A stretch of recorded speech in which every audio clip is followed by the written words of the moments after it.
Hey folks, Parker Coulter here with Remax Chay. I've been getting a lot of questions lately from first-time home buyers about the process and what exactly they need to do. So I thought I'd answer some of those questions and go through a couple simple steps that you're going to want to follow, or at least abide by a little bit, to help you be a successful first-time home buyer. First thing first, you're going to want to make sure that you have a deposit in place. This is often a prerequisite, no matter where you are in Canada, or for that matter North America, to buying a first home. A bank wants to see that you have a little skin in the game when you're buying a home. One of the beauties about here in Ontario is currently first-time home buyers are eligible for as little as 5% down. That makes saving for a home very affordable. Many times after you purchase your first home, the minimum's 20%. So take advantage of that 5%, and it's a great way to get into the market. So although that you only may need 5%, there are some additional costs that you want to keep in mind. A home inspection, this can often cost $200 to $500, and that would be cash out of your pocket. Secondly, you're going to have some lawyer fees on closing. A lawyer is going to help you process all the paperwork and help you obtain title insurance and so forth. These costs can range anywhere from $700 all the way up to $2,000. So you're going to want to take into account that 5% down, your lawyer costs, and any home inspection that you may have. Next, you're going to want to determine how much you can afford. A great place to start for this is either a mortgage broker or your bank. Ideally, both. Both have their advantages. A mortgage broker is going to be able to shop around and often, not often, but sometimes find you a better rate. A bank can only go to the bank, and this does leave some limitations. However, they do know you.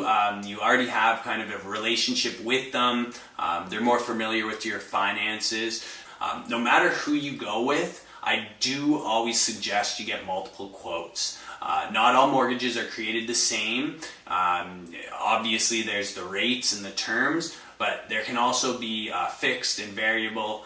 It does make a difference. It makes a difference in economic times, hardships and changes. If the interest rate goes up and you have a variable rate mortgage, your mortgage is going to go up. Fixed can be really good, but depending on the mortgage itself, if you look to sell before your term is out, there can be certain expenses incurred. So talk to your mortgage broker, do some research online, and get a good idea of what you're looking for in a mortgage. Another thing to keep in mind is you are going to have some additional monthly costs above that of your mortgage. Some of those are going to be utilities, so you're going to have to pay heat, hydro, water. You're also going to have to take into account maintenance expenses. Depending whether you're buying a brand new home or a slightly older home, or maybe a really old fixer-upper, some of these homes are going to have some upfront costs, such as maybe a new roof or a deck or some plumbing repair. These can get very expensive. So keep in mind the home you're buying and get a good idea of what amount of money you're going to have to put into the home to make it livable. Next, and arguably most important, you're going to want to find a realtor.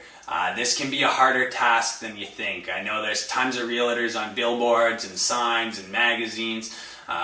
It's probably one of the most advertised industries on the face of the earth. If you're in Barrie, a great place to start is me. Just kidding. All jokes aside, a great place to start is family and friends. They've worked with somebody, they know this person, they trust this person. They're really going to be able to help you out on that end. Another awesome place to start is social media. You get to see kind of what a realtor's all about, what he likes, how he works, who he works with. You're going to see reviews.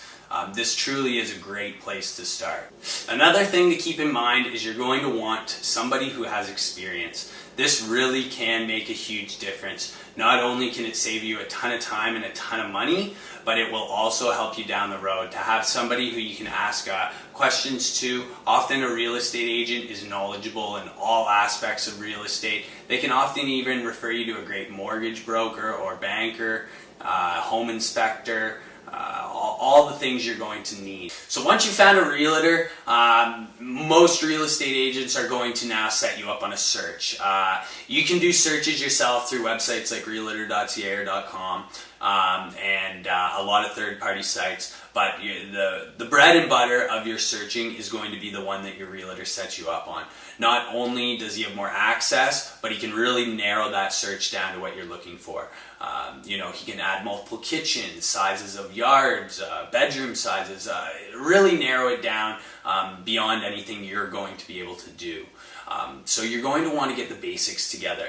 If there's a school you have to be nearby and a neighborhood that you need to be in, well, that's something you want to start with. One thing I will say to keep in mind is you don't want to narrow your search too much.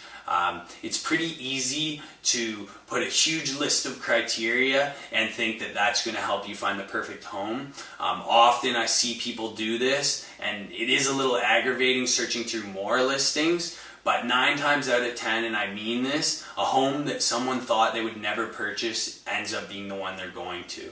One more point I'd like to add is don't get stuck on the way the home looks. Obviously the curb appeal and the structure of the home is generally what it is, but I know a lot of first-time home buyers get an idea in their head what a property should look like. Remember, you're a first-time home buyer, and often, you need to get into a starter home. And a starter home isn't always going to have granite countertops and top-of-the-line appliances, but these are things that you can grow into. And often, from a long-term perspective, buying an older home and putting some, blood, sweat, and tears into it is going to pay off in the future when you look to sell. So you found the home. You want to make an offer. This is where your realtor is really going to start guiding you through the process. I do have a few words of caution. I think it's always smart to do your own due diligence, and I think that starts with asking for comparables.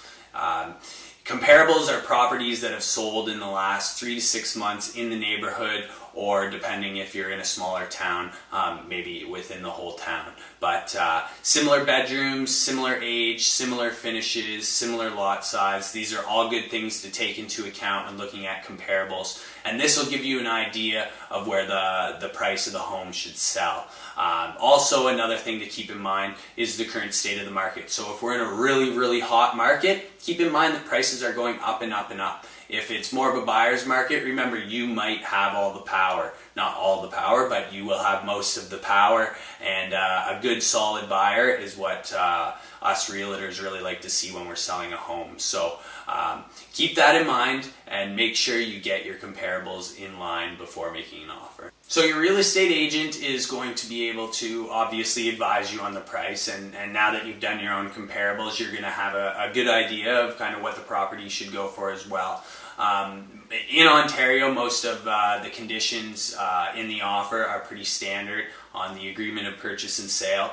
However, we do have a section for clauses, and these clauses often are to protect you, the buyer, from certain circumstances. So 2 main ones that I really think everyone should often have, and they often are included, but it is something to ask your real estate agent about, is number 1, the finance clause. So this is going to give you a period of time to bring the offer essentially to your bank and have them look it over and make sure that they like what you're buying.